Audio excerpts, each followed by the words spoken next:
Americans for Fair Taxation presents the Weekly Chairman's Report, written by Steve Hayes, president of Americans for Fair Taxation, and recorded by Bob Paxton, a volunteer with the Florida FAIRtax Educational Association. And now, this week's Chairman's Report.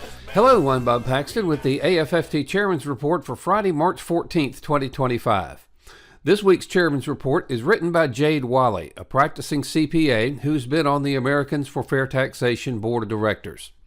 The FAIRtax, the ultimate green bill. Several aspects of the so-called Green New Deal were included in the Inflation Reduction Act, which was signed into law on August 16, 2022. That law authorized at least $369 billion in federal spending, subsidies, and tax incentives with the purported aim of transitioning the U.S. away from fossil fuels. This deficit bloating bill is just another in a long line of legislative endeavors that seek to force the perceived flavor of the day, in this case green energy, down the average American's throat. Now, one thing we know for sure is that picking winners and losers is best left to the free market, not to government bureaucrats who are distributing other people's money. Now, did you ever notice how much bolder you are when you're playing blackjack or roulette at a charity event where the chips aren't real? It's no big deal if you lose because there's no real money coming out of your pocket. Well, it's like that in government every day because when they lose, it's no skin off their back. A relatively recent case in point is the Solyndra debacle, where $535 million simply vanished. Now, of course, it was you, the American taxpayer, who funded this outlay, and don't forget to add interest since the country had to borrow to pay off this $535 million gamble.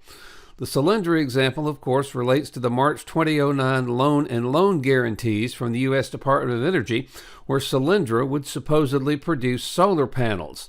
The California-based company lasted about 2 years. By August 2011, it had filed for bankruptcy.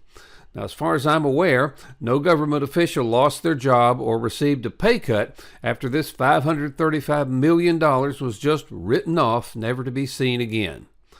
Now, there are many great ideas, good causes, and business ideas that will come and go over time.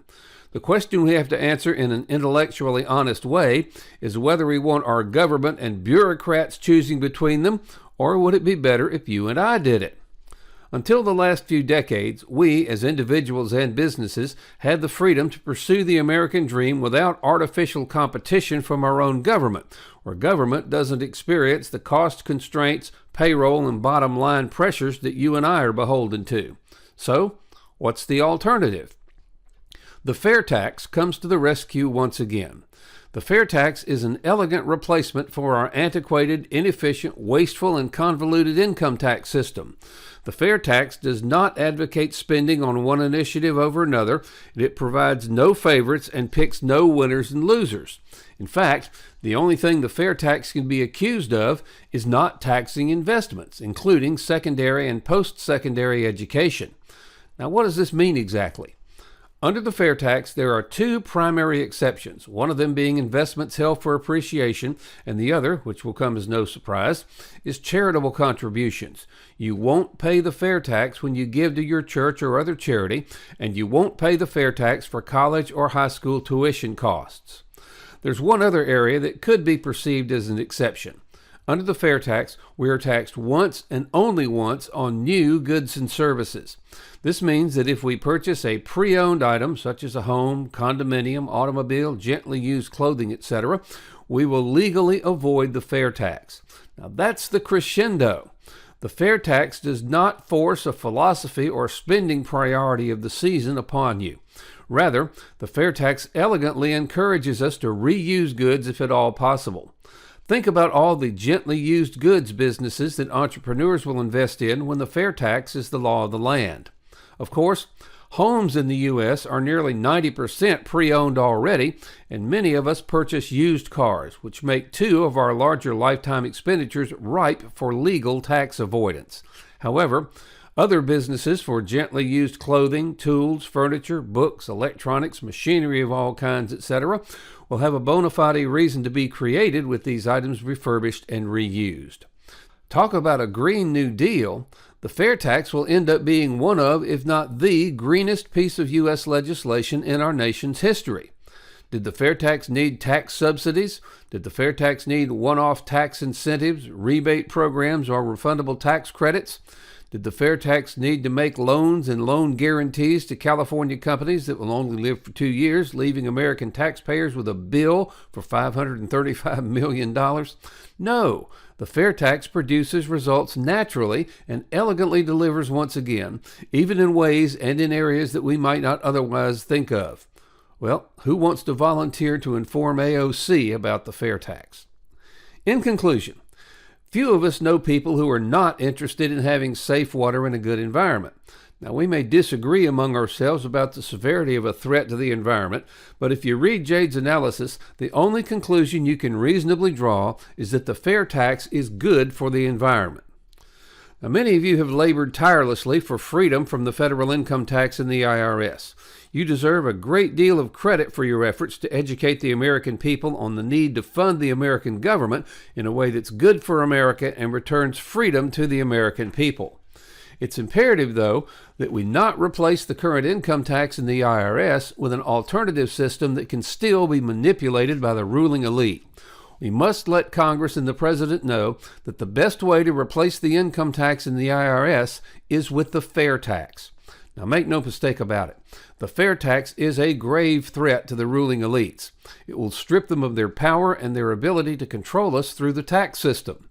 Their opposition to the fair tax will be fierce and unrelenting. And don't think for an instant they won't use half-truths, deception, and downright lies in their desperate attempts to hang on to their power. However, with the support of this president, we can finally eliminate the income tax and the Internal Revenue Service.